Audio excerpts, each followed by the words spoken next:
Welcome to the channel, everyone. I'm Skratch. This is another Raid Shadow Legends video. We got a juicy one, a special one today, guys, because we've actually seen some crazy things happening with the Fusion Champion, with Blizzar the Howler. The Fusion is coming to an end. Now, one thing to keep in mind, we do have the Path of Light event, the Hero's Path, which will actually allow you to get a 5-star soul for this champion. Now, 5-star and 6-star is kind of like where you want to be with the blessing on all of your champions because they become much better. You need to have quite a few resources in order to get this 5-star soul though, but just in case if you're not sure if it was worth it for you or no, let me just put it out there for you. We're going to be able to solo the Sand Devil's Necropolis with this champion, with a 5-star blessing, and with food in a reasonable time, which is honestly amazing. Now, when I tested this champion on the test server, we had no blessing on him anyway, and it didn't cross my mind to actually try and solo the Sand Devil's Necropolis with him, because probably it would have taken like 15-20 minutes without a blessing. But with a blessing is actually something more interesting, and I've made a guide on this champion. I kind of like gave you my take on what I think about him. I do think he will be very useful in the City of Sintranos, where we're going to have different restrictions for the Fire Knight. Overall, just in the regular Fire Knight in the dungeon, he is not as useful as Creodan the Blue or as Nelder, the epic champion from the High Elves. So he's a good champion, but he's not something that will completely change anyone's account, you know? And I feel like he's a good champion to have around. Now, I want to give a massive shout out to my buddy Biohack, guys, because he's the person to put this out. And honestly, big shout out to him. Awesome stuff to see this played out.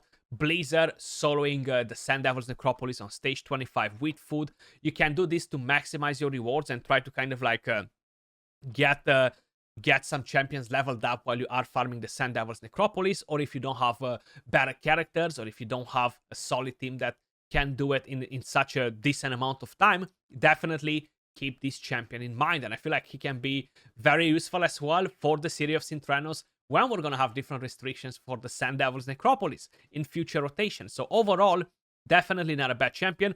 Make sure you guys head over to Biohack's channel, drop him a like, subscribe to the channel, guys. I will link the video in the pinned comment. So go show him some love. He's an upcoming great creator, guys. Let's spread some love. It's the holiday time, you know. So go show him some love. But that being said, let's actually head over to the Sand Devil's Necropolis. I will show you the build at the end, and I'm gonna explain you quickly why the champion can do what he does. Now, the very first thing is that this is Force Affinity, so we're gonna get a lot of weak hits, which is amazing because that will actually allow us to survive better. Let me just take this free-to-play team from here. Let's take the team in for a spin, guys. And you will need to have a preset because you want to stop the A3 on the champion. He will only use the A1 and the A2. The A2 will actually buff, so that will not attack the boss, which is good because he has a triple hitter on the A1. If you're using the A1 too often on the boss when he's asleep, you're going to wake him up quick and you're not going to get to heal yourself, basically. And you're just going to chuck in some food. You need some food just to increase a bit your speed with Masteries, okay? So let's give it a go. I gotta be honest, I do think it's pretty stats intensive in a way or another. You will need a decent amount of defense and HP on the champion, mainly defense. And I feel like having regeneration with Defiant is much better than having regeneration with any other set. Now, I have him on a regeneration and a perception set.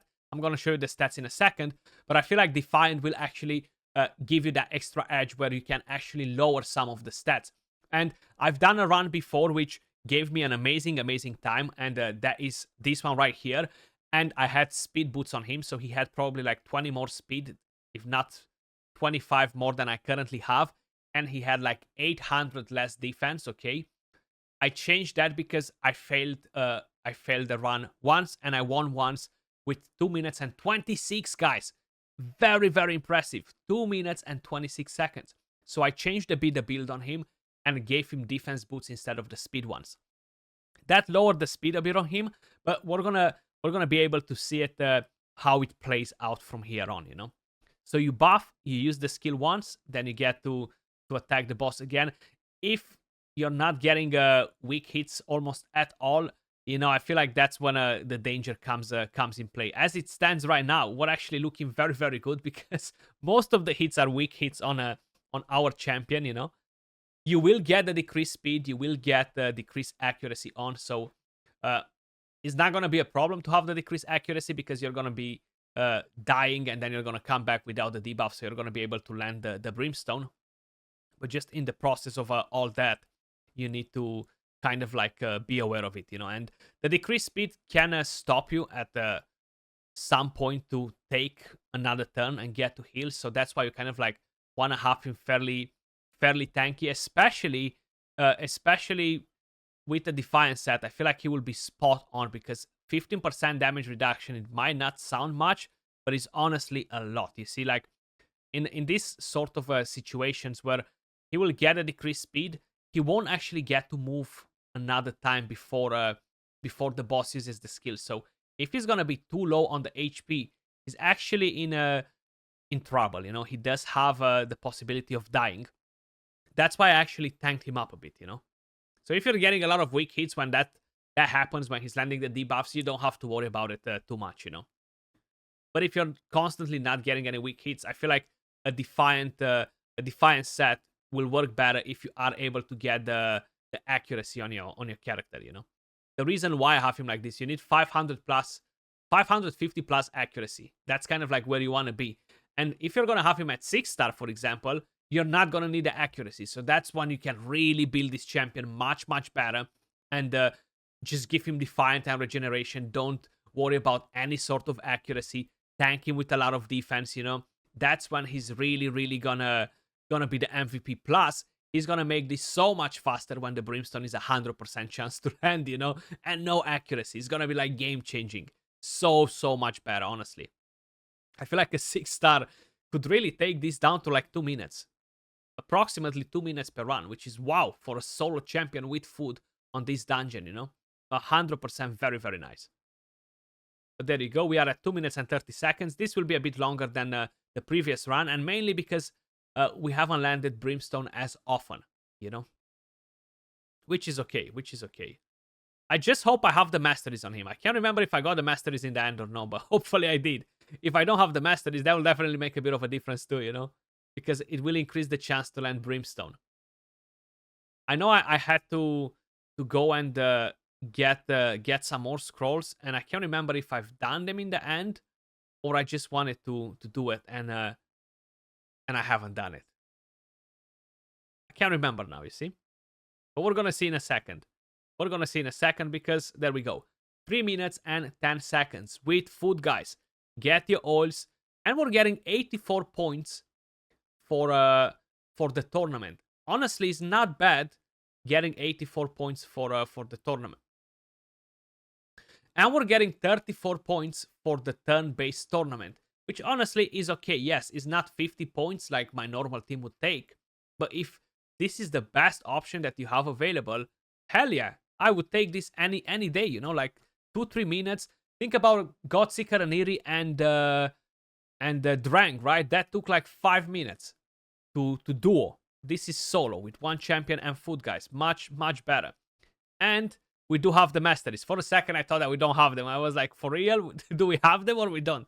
So you want to get Sniper because this will increase the chance by 5% to land Brimstone. Is going to be very helpful. Then the rest of them don't matter that much. I feel like Cycle of Magic can throw things off maybe. It's not necessarily a thing that you need to have. Lore of Steel will help you a bit. Then Life Drinker can be decent. I do have War Master because this will help me to take the boss down faster. You can go on defense 3 if you want. But I feel like offense and support are kind of like the main things that you want to get. And thinking about it, I feel like maybe this is one of the things that were throwing us off in the run, you know, because if we're using the A2 at a wrong moment, right before the boss will be ready to hit us, I feel like we're not gonna get to heal as much the next time if we deal too much damage on the boss with the A1. So just as an idea, maybe don't get Cycle of Magic on him. Just don't get Cycle of Magic. Get Merciful Aid or anything else basically, but Cycle of Magic. I do have Rapid Response. This will just give me more turn meter. It won't affect me whatsoever. Like this, I can get Lord of Steel, and I can come down here and kind of like get whatever I want to get. It's no point to get Wrath of the Slain or anything else from here. It's just literally a waste. Yeah, 10% more damage, considering that you're not doing raw damage on the boss. That's not the way you're killing him. You're killing him with Brimstone and War Masters. This will not affect either of those. So getting this master is pretty pointless. Like, he's not built for damage, so he's not really gonna do anything crazy in there. Just keep that in mind as well. But if you want to drop Cycle of Magic, yeah, either go with Merciful Aid, either go with Wrath of the Slain. And how I mentioned, he is built on a regeneration and a perception set. Total stats on the champion, we have 74k HP, 4.8k defense. You do want to have a lot of defense rather than a lot of HP, guys, because you're going to get to mitigate some of the damage that the boss will deal on you. 217 speed, and I have 567 accuracy. You kind of want to aim for 550 accuracy, more or less, you know? So definitely keep that in mind. The blessing will give you HP and accuracy. The blessing is a necessity if you want to do this, and you need a 5-star or a 6-star Brimstone. Okay, you're not gonna be able to do it with anything less than that, because the buff, the debuff is not protected, so it can be removed, and the boss will remove debuffs. That's why 5-star is the minimum that you need to have on the blessing. 6-star is game changing. It will completely change the build on the character. You can build him so much tankier, and yeah, probably you will be able to build him differently for whatever other content you guys might wanna use him for, you know. But that is pretty much everything about Blizzard the Howler soloing the Sand Devil's Necropolis. I do think is an awesome thing, because you can do it with food, and you're gonna level up your champions in the process, guys. Big shout out to Biohack again. Much love, and I'll catch you all soon in the next video. Peace.